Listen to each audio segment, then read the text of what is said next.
ಆತ್ಮೀಯರೆಲ್ಲರಿಗೂ ನಮಸ್ಕಾರ. ನಾವು ಇಂದು ಶ್ರೀ ಸ್ಕಂದಾಶ್ರಮಕ್ಕೆ ಬಂದಿದ್ದೇವೆ.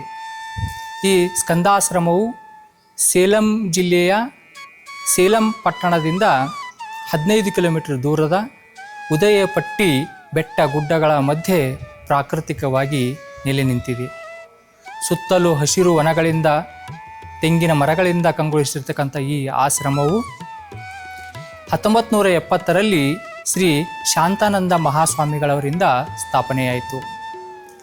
ಈ ಆಶ್ರಮದಲ್ಲಿ ನಾವು ಪಂಚಮುಖಿ ಹನುಮಂತ, ಶ್ರೀ ದತ್ತಾತ್ರೇಯ, ಪಂಚಮುಖಿ ಗಣೇಶ ಹಾಗೂ ಇನ್ನುಳಿದ ಹಲವಾರು ದೇವಾನುದೇವತೆಗಳ ಹಾಗೂ ಶ್ರೀ ಸಿದ್ಧ ಪುರುಷರುಗಳ ವಿವಿಧ ಮೂರ್ತಿಗಳನ್ನು ನಾವು ಈ ಆಶ್ರಮದಲ್ಲಿ ಕಾಣಬಹುದು. ಹಾಗಾದರೆ ಬನ್ನಿ ಈ ಆಶ್ರಮದ ಒಂದು ಸುತ್ತನ್ನು ಹಾಕೋಣ.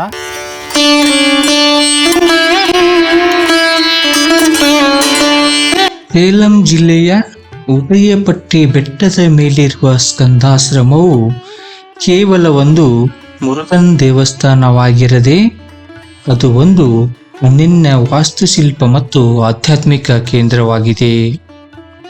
ಸ್ಕಂದಾಶ್ರಮ ಎಂದರೆ ಸ್ಕಂದನ ಆಶ್ರಮ ಅಥವಾ ಮುರುಗನ್ ದೇವರ ನೆಲೆ ಎಂದರ್ಥ.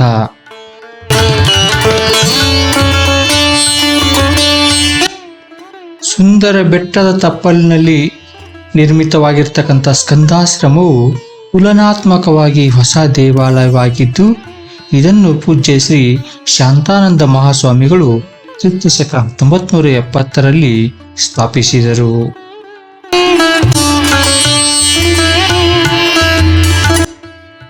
ಬೆಟ್ಟಗಳ ನಡುವೆ ಈ ಆಶ್ರಮವು ಅತ್ಯಂತ ಶಾಂತ ಮತ್ತು ಪ್ರಶಾಂತ ವಾತಾವರಣವನ್ನು ಹೊಂದಿದ್ದು, ಇದು ಧ್ಯಾನ ಮತ್ತು ಆಧ್ಯಾತ್ಮಿಕ ಪುನಶ್ಚೇತನಕ್ಕೆ ಪರಿಪೂರ್ಣವಾದ ಸ್ಥಳವಾಗಿದೆ.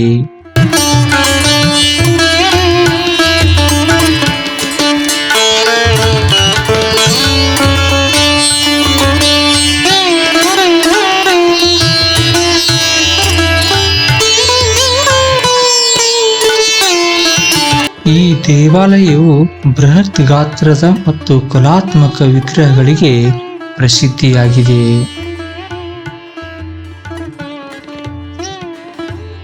ಸುಮಾರು 16 ಅಡಿ ಎತ್ತರದಲ್ಲಿರುವ ದತ್ತಾತ್ರೇಯ ವಿಗ್ರಹವು ಭವ್ಯವೂ ದಿವ್ಯವೂ ಆಗಿದೆ.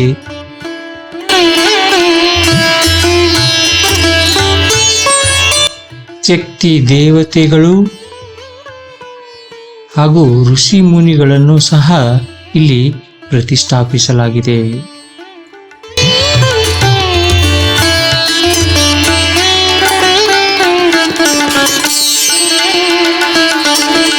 ಸುಮಾರು 12 ಅಡಿಯಲ್ಲಿ ಪಂಚಮುಖಿ ವಿನಾಯಕ, ಶ್ರೀ ರಾಘವೇಂದ್ರ ಸ್ವಾಮಿಗಳ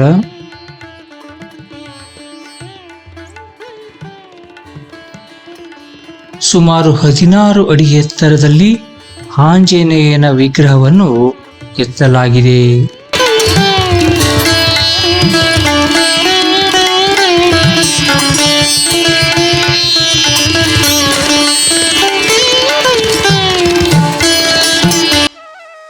ದೇವಾಲಯದ ಹೊರಗೋಡೆಯಲ್ಲಿ ತಮಿಳುನಾಡಿನಲ್ಲಿ ಪ್ರಸಿದ್ಧವಾಗಿರ್ತಕ್ಕಂಥ ಸುಮಾರು 18 ಜನ ಸಿದ್ಧ ಪುರುಷರ ಮೂರ್ತಿಗಳನ್ನು ನಿರ್ಮಿಸಲಾಗಿದೆ.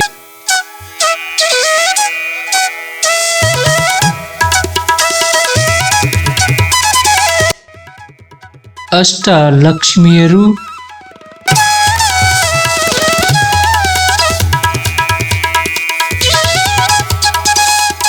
ಶಕ್ತಿ ದೇವತೆಯಾದ ದುರ್ಗಾ ಮಾತೆಯ ವಿವಿಧ ಅವತಾರಗಳನ್ನು ಗೋಡೆಯ ಮೇಲೆ ಅತ್ಯಂತ ಸುಂದರವಾಗಿ ಮೂರ್ತಿಗಳ ರೂಪದಲ್ಲಿ ಕೆತ್ತಲಾಗಿದೆ.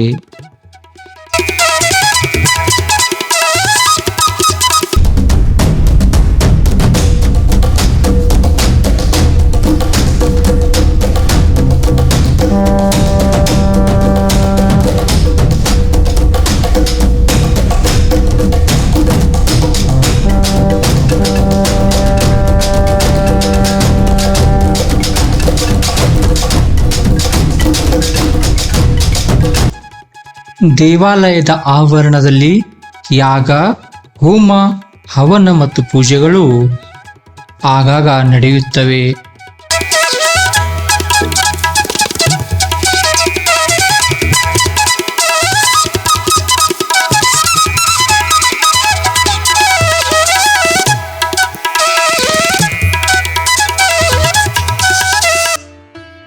ಈ ದೇವಾಲಯದ ಪ್ರಮುಖ ವಿಶೇಷತೆ ಎಂದರೆ ಇಲ್ಲಿ ತಾಯಿ ಅಂದರೆ ಶಕ್ತಿ ಮತ್ತು ಮಗನ ಅಂದರೆ ಮುರುಗನ್ ದೇವರ ವಿಗ್ರಹಗಳು ಒಂದಕ್ಕೊಂದು ಮುಖಾಮುಖಿಯಾಗಿ ಪ್ರತಿಷ್ಠಾಪಿಸಲಾಗಿದೆ. ಪರಾಶಕ್ತಿ ಮತ್ತು ಶ್ರೀ ಜ್ಞಾನಸ್ಕಂದರು ಪರಸ್ಪರ ಎದುರು ನೋಡುತ್ತಿರುವ ರೀತಿಯಲ್ಲಿ ಈ ದೇವಾಲಯವನ್ನು ವಿನ್ಯಾಸಗೊಳಿಸಲಾಗಿದೆ. ಸಾಧ್ಯವಾದರೆ ಒಮ್ಮೆ ಭೇಟಿ ನೀಡಿ. ಶುಭವಾಗಲಿ.